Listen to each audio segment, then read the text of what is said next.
and welcome to Mock the Week. I'm Darby, and joining me this week are Andy Parsons, Josh Widdicombe and Miles Jupp, Sean Walsh, Hugh Dennis and Milton Joe.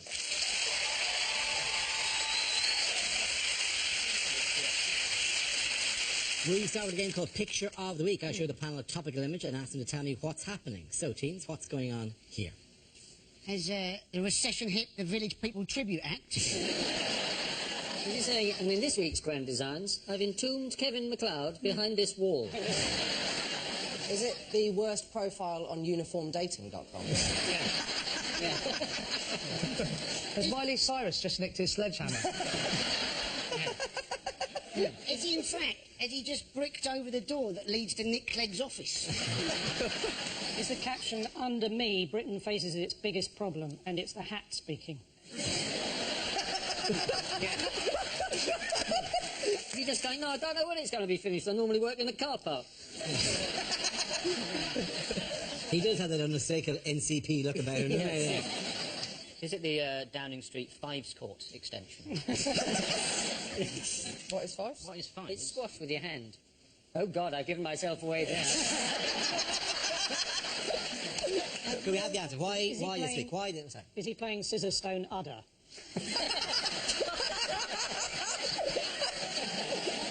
Why is Cameron? Is it David Cameron having a trip at the Conservative Party conference? That's absolutely right. That's who's in the news this week. Well done, Andy Parsons. Yes, this is Prime Minister David Cameron on a visit to a housing development near Manchester during this week's Conservative Party conference. At the conference, a number of high-profile policies were announced. Have you seen any of these policies? Yes, they've announced that married couples are going to get a tax allowance, aren't they? It's going to be made. It's going to be £200 a year. Yeah? Wow. To encourage couples. Yes. £4 a week. It's brilliant, isn't it? People going there, walk out, go on, don't turn around now. Come on, eh? There's £2 in it for you. It literally is a pint. You could just get a pint out of it, and then every week you'll argue about who gets the pint. You're talking London prices here. Oh, sorry, of course. If they break into a student bar in Stoke, yeah, hammers for a month. Yeah. Well, I don't think that's going to help the cohesion of their marriage. So at £200 a year, the average wedding is £18,000. So to break even, 90 years you need to be married for. Don't go dying on me. Don't go dying on me.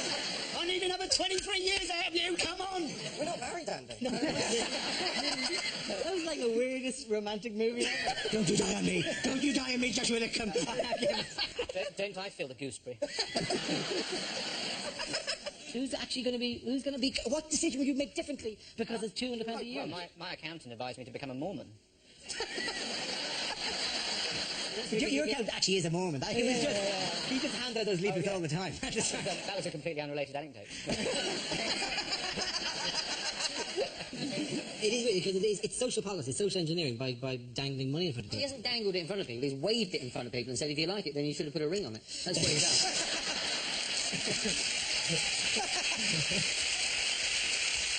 done. What are the policies that I mentioned?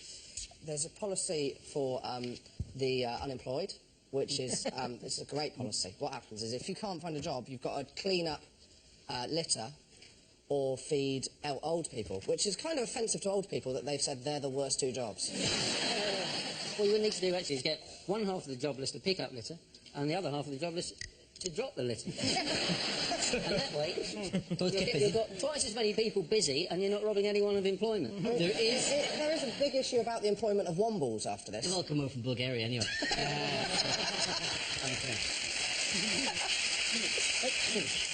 No one wants to be made unemployed. It's a horrible thing. I mean, to be handed a clock and shown the door, especially if you work for Al-Qaeda.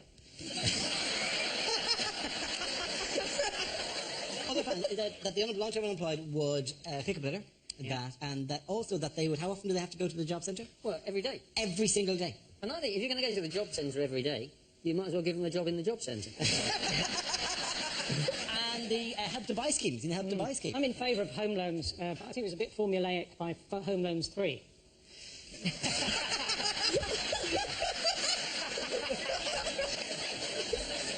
He was like 19 or something. It was like, we're all going off on holiday. Yeah, right, yeah, I'll see you in 2 weeks.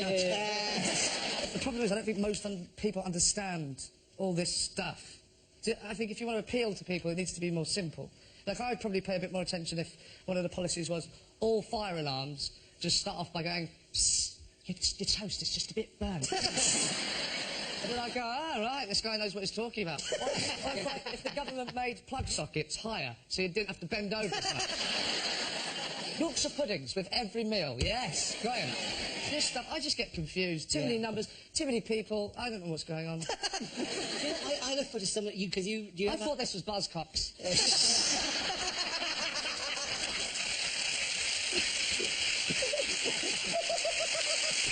In other news, who are the government hoping will defend Britain from cyber attacks? This is the idea that they're going to get geeks, computer geeks, employed by the army to protect us. And let's face it, it's going to change the face of war if it's all cyber war, isn't it?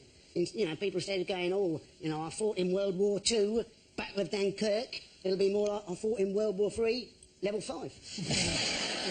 Yeah, they're getting hackers to jump ship, essentially. Which is like such a naff movie thing that you get the hacker into the room and he goes, you can't pin anything on me. And the guy goes, I'm not here to arrest you. I'm here to offer you a job. Are these the people that have got excellent password strength? Is that who these people That's are? society, yeah. All the time that you've typed it in, that's what it's been doing. It's been wondering how, what? Josh's mum? No. Why you would call her Josh's mum? I have no idea. We're not very close, we're not very close. Cyber war films, though, they're going to be dull, aren't they? You know, things like Das Reboot.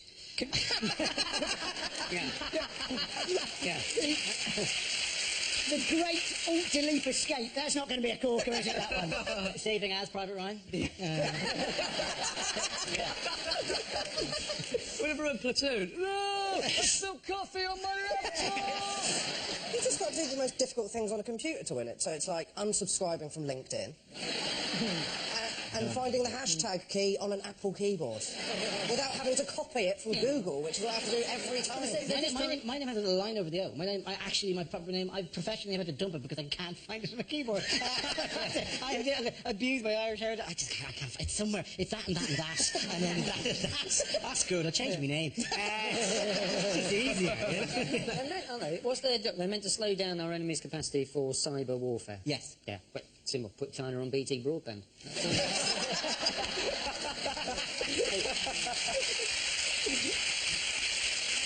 They said the kind of things you have to do would get you arrested in the real world, they were saying. But correct me if I'm wrong, that's also true of regular soldiers.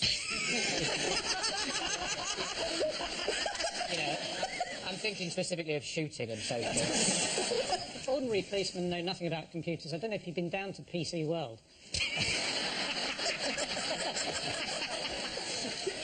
Why is there extra pressure on some students to do well at university? Oh, this is because parents can now bet on what their children are going to get. So there might be pressure to get first if that's what they bet on, but also they can kind of come to you and go, you're going to need to throw this exam. I've got the house on you getting a 2-2. But could you work? Could you do an exam under that kind of pressure? I'd worry if the odds changed, like, you know, in football, and then Ray Winston's head would come up. in the middle of the exam, a giant... Oh, you better play. Not now, Ray. You got that wrong. Shut up, Ray. Shut up, giant floating Ray Winston ahead. I'm going to an exam here. We had a very similar thing at our school, and that was having a bet on who we thought was going to miss out on their GCSEs because they were pregnant. And everybody got it right, Sarah Pocock. So there we go. Not a real name. Not a real name. Did you make sure of that, Andy? There's an element of quite dangerous insider trading there. Quite literally insider trading. This was sports day. Instead of exams, sports day made that more interesting. Loads of parents have got houses on the egg and spoon race. Don't drop the egg! Don't drop the egg! Okay, dinner and the horse go Sean here, Milton!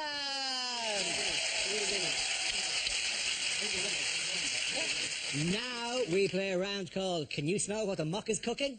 This game involves Josh and Milton, so if you could make your way to the performance area, please. This round is our stand-up challenge. I launch the wheel of news, and whoever chooses the stuff, one of our performers must step forward and talk about that subject. The winner is whoever I think is the funniest. Okay, let's go. Let's spin the wheel. First topic is childhood. Who wants to come in on that? Josh. I grew up in a small village in Devon, which was as fun as it sounds.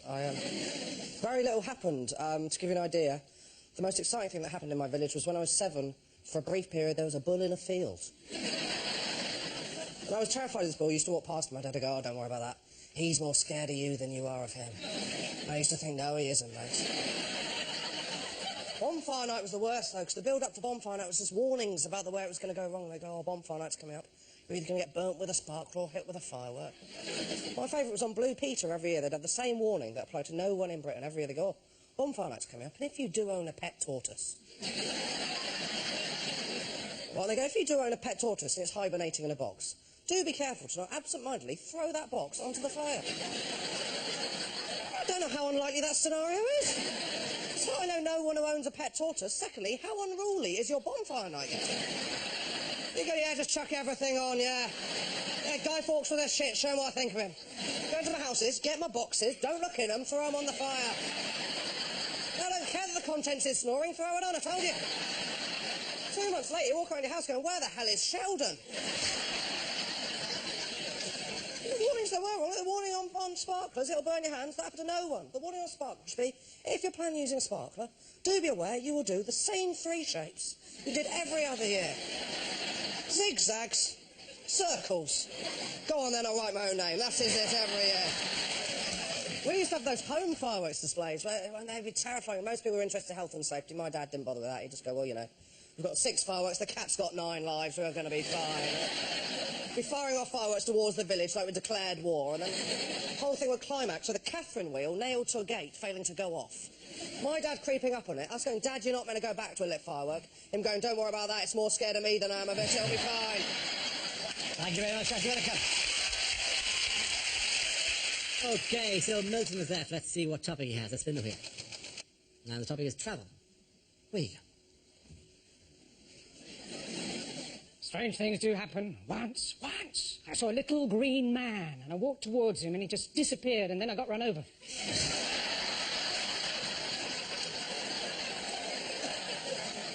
Kuala Lumpur, that was a bit of a disappointment. I always thought it was a bear crossed with an Oompa Loompa. You know, clingy, but quite hard-working. I was in France recently. I saw this little old lady knitting in the town square. I said, voulez-vous crochet avec moi? She took it all the wrong way. What with the financial situation, I'm not sure Ireland's going to stay afloat. Cork, maybe. 11 days it takes to walk to Torquay holding the hand of a 7-year-old. Well, that's what I thought. It was his birthday treat. But it turns out he actually wanted a walkie-talkie. I'm very English, really. I even ordered a book on the internet, How to Have Absolutely Nothing to Do with Your Neighbours. Unfortunately, I was out when it was delivered.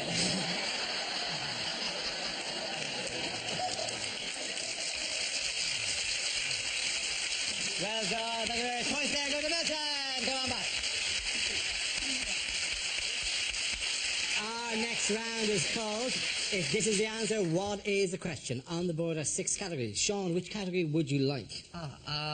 Go for environment. Environment it is. The answer is 95%. What is the question? Is it the percentage of a Domino's pizza left before I think, what am I doing with my life? If somebody tells me that Mark Darcy has been killed off for the next Bridget Jones book, what are the chances that I don't give a shit? Does it express 19/20ths as a fraction?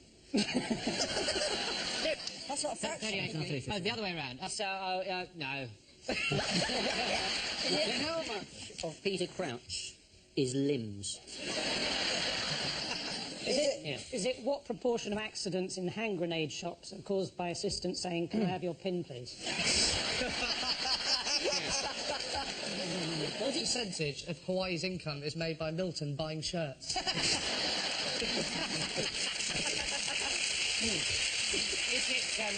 Is it express 19/20ths as a percentage? Is it, if I send a text on the new iPhone, how much battery will it drain? Is it, how sure am I, Merry Christmas, that this answer will end up in the Christmas compilation? Is it express 76/80ths as whatever they're called? Is it, what are the chances I'm going to shove my oldest abacus up his arse? Is it one of the chances Richard Dawkins will be turned away from heaven? Is it what rating does Paradise currently have on TripAdvisor? Is it what looks like one neighbour talking to another neighbour over the fence about the two big numbers in his garden?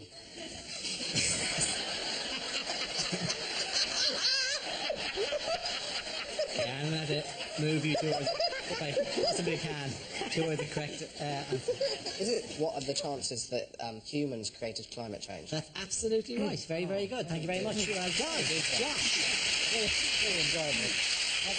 Let's give the exact answer before people start writing in. The question I was looking for is, according to a major new UN report on climate change, how certain are scientists that mankind is to blame for global warming? This is the news that the Intergovernmental Panel on Climate Change has published a report concluding that they are 95% certain that since 1950 mankind have been the dominant cause of climate change. It's a disappointing statistic, though, isn't it? It's like when you see on a condom packet these are 99% successful, you know, and you think, well, what happens if you make love 100 times? You know, you're thinking, maybe I need to Well, keep Andy, count. if someone knocks on your door and gives you a prize. Are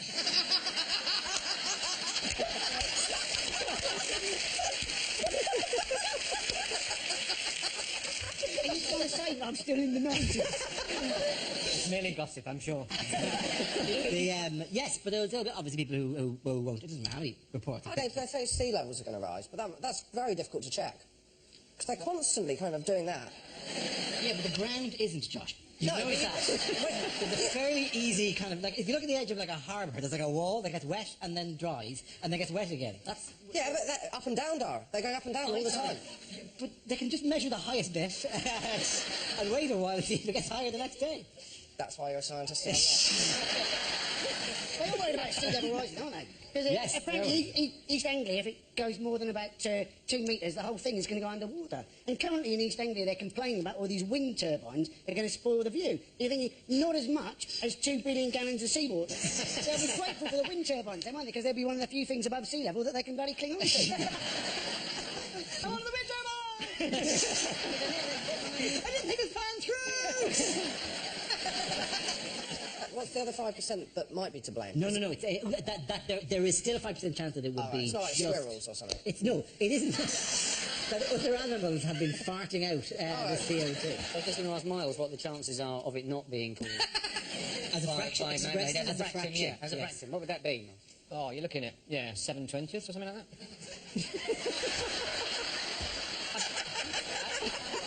I'll be honest, I was quite surprised when you got to the end of that question and it was directed at me, and I may not have listened to some of the words involved in the sentence before my name came up, but I suddenly realised you were looking at me. This keeps happening on this show. You're all talking about, God knows what.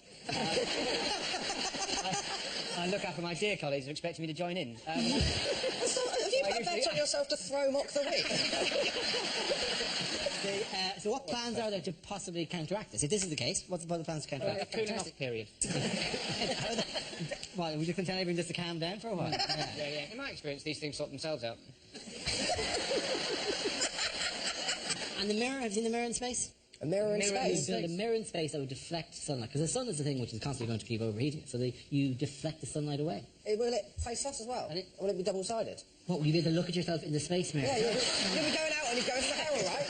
Yeah, good, let's go. Good to go. Okay. And if you break the mirror, it's 1 billion years. I have it like in small squares, so it's like a mirror ball. So that it spins in space. A disco ball. Giant. What did Tesco supermarket withdraw from sale recently? The doll Yes. of a gay best friend. Yes, it was a doll of a gay best So, friend. there it is. It's not particularly realistic. It's a third-party seller. So this is the problem with it. Their website opened to third-party sellers, but it was removed. The description of the product and said, if Sex and the City and Will and Grace have taught us anything, it's that gay best friends are in this season. It said that, didn't it? It said it loves shopping, loves dancing, and it'll tell you how big your bum is. This is Tara's got a best friend, everybody! Finally. Why can't I find a fella? I know. You're the same. Oh. We just sit in and watch DVDs It's together. not offensive, is it, really, in any sense? I think the gay community, right? They'll be less offended that it's a gay best friend, right? They'll be more offended that any gay person might dress that badly, wouldn't it? Look at that. Are those boots in right now?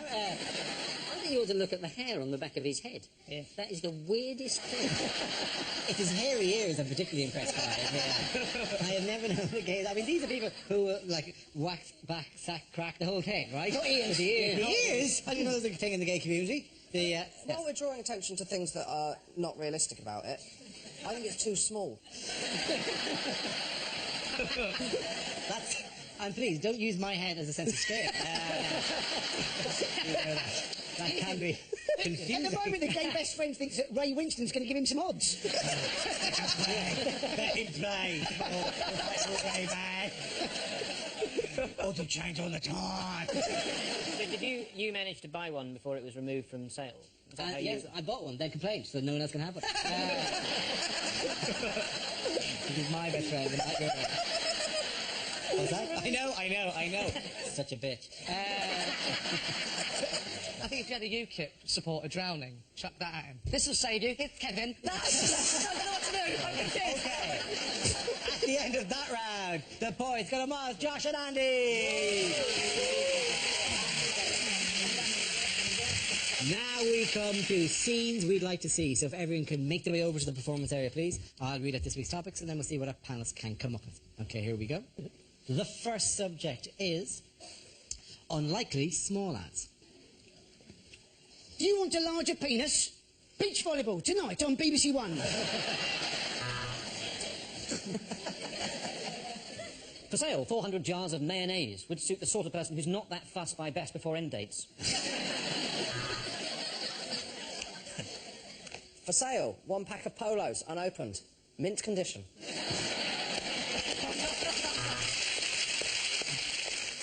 Sperm donors wanted. Please come quickly. For sale, horse would make excellent pet. Or pate. Wanted. Someone to kill my dad, so I have an X Factor backstory. Lost. Boomerang. Last Thursday. Somewhere. Oh no, it's coming back to me now. For sale, dwarf jacuzzi. Could also be used as a foot spa.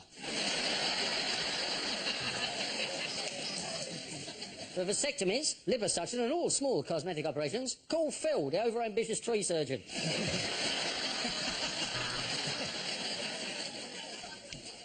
Cleaning lady. £8 per hour. Or until lady is clean.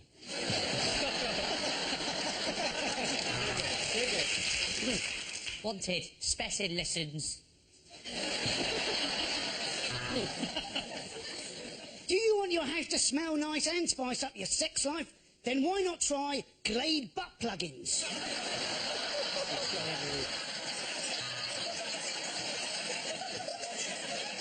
Goodbye, Dad. Rest in peace. And perhaps if you hadn't gambled away all our money, this would be in obituaries. Wanted. New subject for scenes we'd like to see. The next topic is... Unlikely things to hear on Crime Watch. The police have said it's OK for the public to approach the gunman as he's sawn off the wrong end of the shotgun.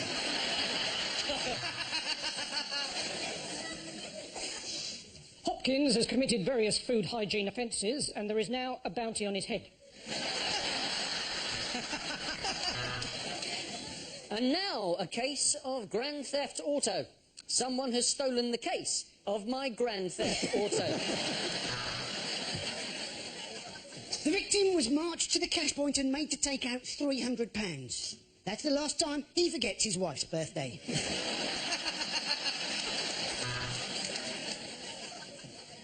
Good night, and remember, don't shave white bears. No, that's not it. We believe the occult to be involved in this crime. This is the victim's phone, and the last number is 666. Hang on, it's upside down.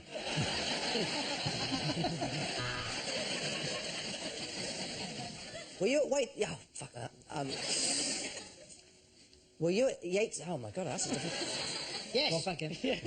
Were you in Weatherspoons? Do that one again in a minute, I think. A computer fraudster this week got away with 9 million nectar points. Police are looking for a disappointed man with one new wine glass.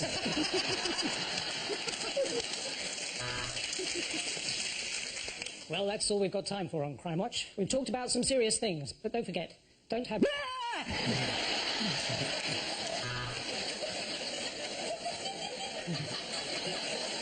Sometimes victims of crime don't even know they've been robbed because they use the items taken so infrequently. Take Dara O'Brien. Burglars stole his legs 6 months ago.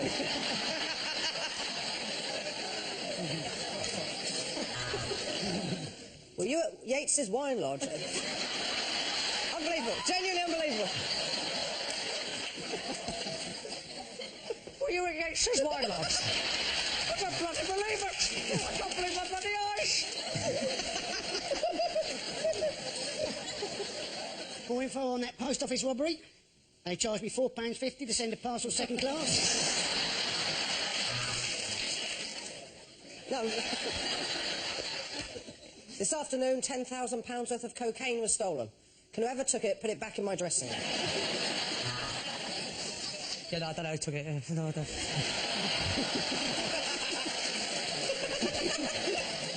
Well, we hope that reconstruction jogged a few memories. If not, well, we've needlessly shot 4 more people. Okay, give it up round the pocket of Mars, Josh and Andy! And that's the end of the show. This week's winners are Andy Parsons, Josh Whittaker and Mars Duff. Commiserations to Sean Walsh-Kedes and Milton Jones. Thanks for watching. I'm Dara Breen. Good night. Going back to his stand-up roots, Dara's on stage in Edinburgh. Watch Crack Dealer on the BBC iPlayer. And fresh from the Edinburgh Fringe, press red now for a showcase of the best up-and-coming comic talent. Newsnight Next has an exclusive report on the surveillance of the internet by the intelligence services.